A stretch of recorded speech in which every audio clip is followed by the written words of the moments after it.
আসসালামু আলাইকুম প্রিয় বিনিয়োগকারী ভাই বন্ধুগণ। আজকের যে মার্কেটটা গেল, যে মার্কেটটা নিয়ে আজকে কথা বলবো প্লাস হচ্ছে ৩ টা স্টক নিয়ে কথা বলবো। মনোযোগ দিয়ে শুনবেন। আশা করি উপকৃত হবেন।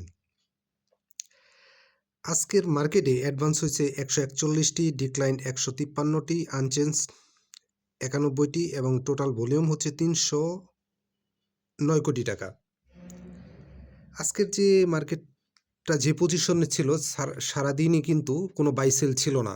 বাই সেল ছিল না বলতে বিনিয়োগকারী ভাইরা একেবারেই সেল দিতে চাচ্ছিল না এবং আমি মনে করি শেষ বেলা পর্যন্ত তারা সেল দেয় নাই। তো যেহেতু একেবারে ভলিউম ড্রাই হয়ে যায়, সেক্ষেত্রে মার্কেট মেকাররা শেষ বেলায় বা মাঝে মাঝে কিছুটা নিজেদের মধ্যে বাই সেল করে ভলিউমটাকে বৃদ্ধি করেছে। যদি সঠিক ভলিউম আসলে ক্যালকুলেশন করে দেখা যায় আর যদি সব কিছু হিসেব করে দেখা যায়, তবে ভলিউম আসলে ১০০ কোটি টাকা হয়েছে কিনা তা নিয়ে যথেষ্ট পরিমাণে কনফিউশন আছে। কারণ এই মুহূর্তে সেল দেওয়ার কারো জায়গাও নেই, আর সেল দিলে মার্কেটে ভলিউম হবে। তার জন্য দেখা গেছে মার্কেট মেকাররাই নিজেরাই নিজেদের মধ্যে বাই সেল করে একটা ভলিউম তৈরি করছে, কৃত্রিম একটা ভলিউম তৈরি করছে। যাই হোক, এই মুহূর্তে আমি বলবো যে এই মুহূর্তে শেয়ার সেল দেওয়ার মতো কোনো সুযোগ নাই। প্রয়োজন যদি পারেন ভালো শেয়ারে কিছু বাই করে রাখতে পারেন। আর সবচাইতে বড় কথা, এত মানে বাই করার পরে আর যেহেতু বিগত ১ বছর যাবৎ খুব একটা ভালো মার্কেট যায় নাই, তো সব মিলিয়ে খুব মানে কারো কাছে খুব একটা পোর্টফোলিওতে ব্যালেন্স আছে বলে আমার মনে হয় না। যাই হোক, যখন যে পরিস্থিতি আমাদের সেইভাবেই চলতে হবে। আর যেহেতু রাজনৈতিক প্রেক্ষাপট, এদিকে অবশ্যই নজর রাখবেন। আর হতাশ হওয়ার কিছু নেই। হতাশ যা হওয়ার অলরেডি হয়েছেন। সেল দেওয়ার সময় বা স্টপ লস নেওয়ার সময় অলরেডি চলে গেছে। এখন ধৈর্য ধরেন, প্রয়োজনে মার্কেট দেখা থেকে বিরত থাকেন। অন্তত নির্বাচনকালীন সময় প্লাস নির্বাচনের পরে সরকার গঠন পর্যন্ত এই পর্যন্ত অপেক্ষা করতেই হবে।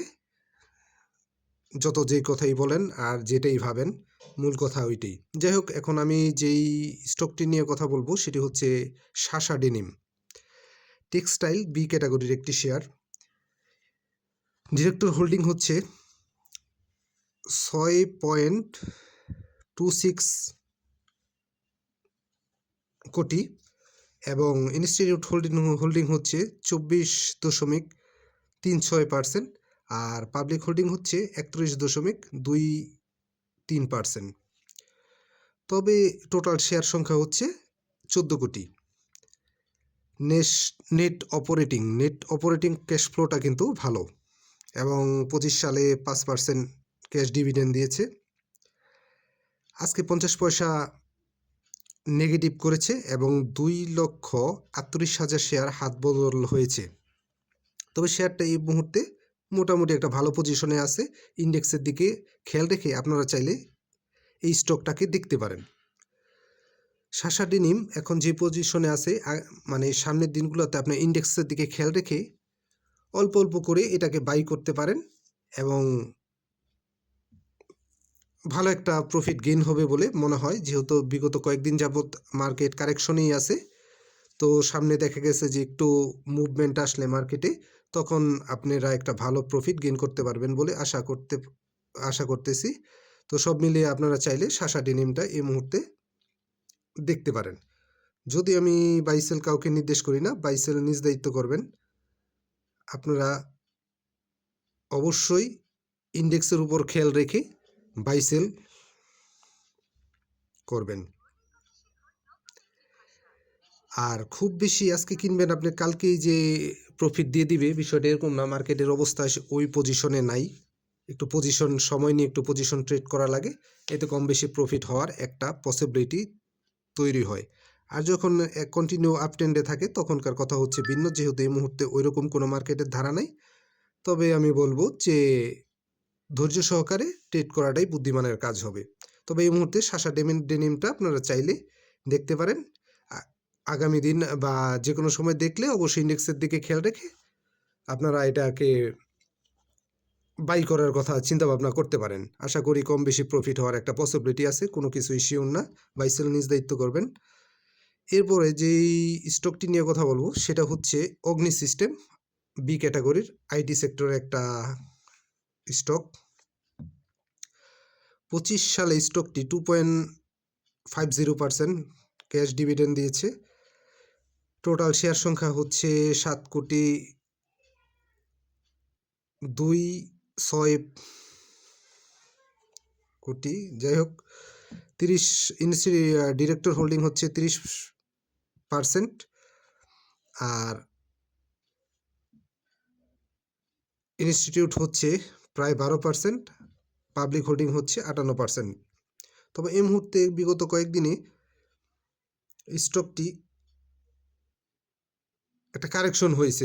গত 2-3 দিন আগে একটু মুভমেন্ট দেখা গিয়েছিল, এই মুহূর্তে আবার আজকে আনচেঞ্জ করলো। সব মিলিয়ে অগ্নি সিস্টেম এই স্টকটা আপনারা দেখতে পারেন, তবে বাইসেল নিজ দায়িত্ব করবেন।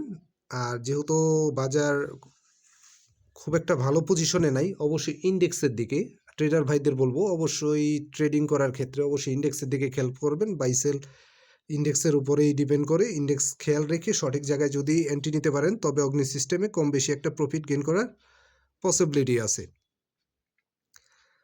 আর অবশ্যই এভারেজ করার চিন্তা ভাবনা রাখবেন। এভারেজ ছাড়া এই মুহূর্তে মানে প্রফিট গেইন প্লাস বের হওয়া যায় না। আর যেহেতু মার্কেট পজিশন ট্রেড চলতেছে কম বেশি, সেক্ষেত্রে বলবো যে এভারেজ করার চিন্তা ভাবনা থাকতে হবে। আর বুঝে শুনে সঠিক জায়গায় এন্ট্রি নিতে পারলে কম বেশি প্রফিট হওয়ার একটা পসিবিলিটি থাকে। কোনো কিছু 100% সিউরিটি দিয়ে বলা যায় না, কারণ মার্কেট পরিস্থিতি সিউরিটি দেওয়ার মতো অবস্থার ভিতরে নেই। তবে এই মুহূর্তে অগ্নি সিস্টেমটা চাইলে আপনারা দেখতে পারেন। বুঝে শুনে এন্ট্রি নিতে পারলে কম বেশি প্রফিট গেইন হওয়ার একটা পসিবিলিটি থাকবে, এবং এভারেজ করার মেন্টালিটি থাকতে হবে। এরপরে যে স্টকটি নিয়ে কথা বলবো সেটি হচ্ছে apex footwear. Apex food tannery সেক্টরের একটা শেয়ার, সবার পরিচিত। আপনারা জানেন বিগত কিছুদিন যাবৎ ভালো একটা কারেকশন হয়েছে। এই মুহূর্তে চাইলে আপনারা অ্যাপেক্স ফুডটা দেখতে পারেন। টোটাল শেয়ার সংখ্যা হচ্ছে 1,97,00,000। তার মধ্যে হচ্ছে ডিরেক্টর হোল্ডিং হচ্ছে 31.5%, ইনস্টিটিউট হোল্ডিং কিন্তু মোটামুটি যথেষ্ট পরিমাণে বেশি, 28.06, আর পাবলিক হোল্ডিং হচ্ছে 40.40%। যাই হোক, আজকে এই শেয়ারটি 2 টাকা 10 পয়সা মাইনাস করেছে, এবং টোটাল হাত বদল হয়েছে 47,638 শেয়ার। বিগত কয়েকদিন যাবৎ শেয়ারটি কারেকশনে আছে। আপনারা চাইলে এই শেয়ারটি দেখতে পারেন। তবে অ্যাপেক্স ফুড শেয়ারটি কিন্তু যথেষ্ট ভালো, আর ধাপে ধাপে বাই করতে হবে। আজকে কিনলাম, কালকে ম্যাচিউর ডেটেই যে আপনি প্রফিট গেইন করতে পারবেন বিষয়টা এমন না। আস্তে ধাপে ধাপে করবেন, ইন্ডেক্সের দিকে খেয়াল রেখে আশা করি কম বেশি প্রফিট গেইন করতে পারবেন। আর এই মুহূর্তে এই শেয়ারটির আরএসআই হচ্ছে প্রায় 38.5, এবং বাড়ার যথেষ্ট জায়গা আছে। ভালো শেয়ার, আর বাজারে অনেকগুলা ভালো স্টকের মধ্যে অ্যাপেক্স ফুড একটা। আপনারা চাইলে এই অ্যাপেক্স ফুডটা দেখতে পারেন। তবে একবারে এই মুহূর্তে যে পরিস্থিতি, সব কিছু মিলিয়ে কিন্তু একবারে বাই করা যাবে না। এভারেজ করার মেন্টালিটি থাকতে হবে, ধাপে ধাপে আপনার বাই করতে হবে, এবং ধৈর্য। স্টক মার্কেট হচ্ছে ধৈর্যের একটা পরীক্ষা দিতে হয়, এবং এটা একটা সাইকোলজিক্যাল ব্যাপার কাজ করে। মার্কেট মেকাররাও আপনাকে সাইকোলজিক্যাল একটা মানে প্ল্যানিং প্লাস গেমের মধ্যে ফেলে দিবে, ওইখান থেকে আপনাকে উঠে আসতে হবে। সব মিলে অতিরিক্ত মানে দ্রুত শর্টকাটে আসলে এই স্টক মার্কেট থেকে ইনকাম করার কোনো সুযোগ নাই। ধৈর্য সহকারে ধাপে ধাপে বুঝে শুনে সঠিক জায়গায় ইন্ডেক্সের উপর খেয়াল রেখে এন্ট্রি দিতে পারলে কম বেশি প্রফিট গেইন করার একটা পসিবিলিটি থাকে। তবে অ্যাপেক্স ফুডটা আপনারা চাইলে এই মুহূর্তে দেখতে পারেন। আমি কাউকে বাইসেল নির্দেশ করি না, বাইসেল নিজ দায়িত্ব করবেন। যেহেতু বিগত কয়েকদিন যাবৎ ভালো একটা কারেকশনে, এবং বলা যায় যে ইয়ারলি লোর কাছাকাছি চলে আসছে, তো ওই হিসেবে আপনারা অ্যাপেক্স ফুডটাকে দেখতে পারেন। বুঝে শুনে যদি বাই করতে পারেন, এভারেজ করতে পারেন, আশা করি কম বেশি প্রফিট গেইন করতে পারবেন। ধন্যবাদ, ভালো থাকেন। নিজের প্রফিট নিজের বিবেক বুদ্ধি খাটিয়ে স্টক বাই সেল করেন। নিজের পুঁজিকে নিরাপদ রাখেন। আর এই মুহূর্তে সেল করার কোনো সুযোগ নাই। ধৈর্য ধারণ করাই বুদ্ধিমানের কাজ হবে।